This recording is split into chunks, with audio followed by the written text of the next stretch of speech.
We tried hiking Mount Batulao.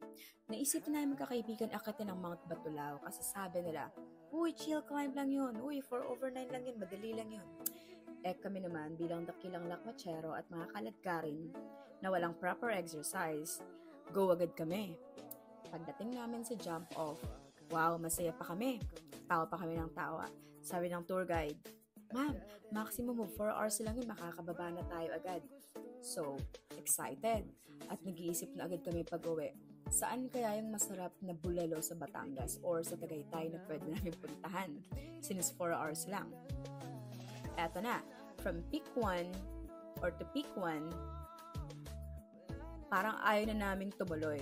Sobrang layo kasi ng peak 1 from jump off.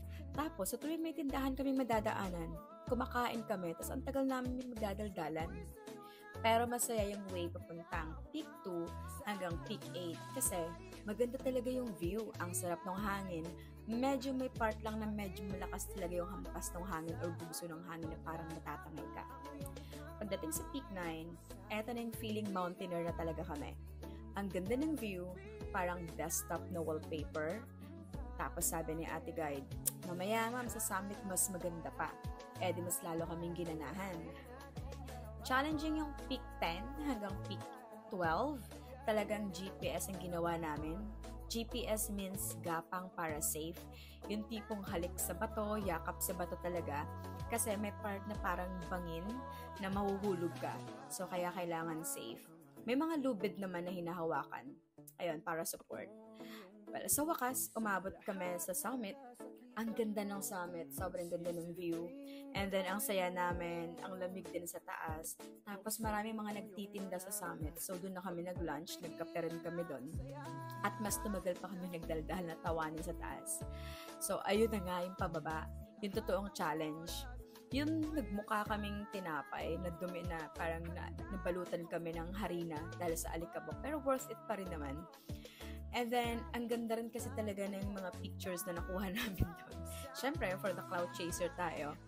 Perfect talaga siya for beginners. Basta may konting exercise ka lang, jogging sa umaga, matibay yung tuhod mo at your age, charot lang.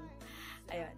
By the way, ang expenses namin ay mula dun sa jump off, nagbayad kami ng 150 pesos as entrance fee.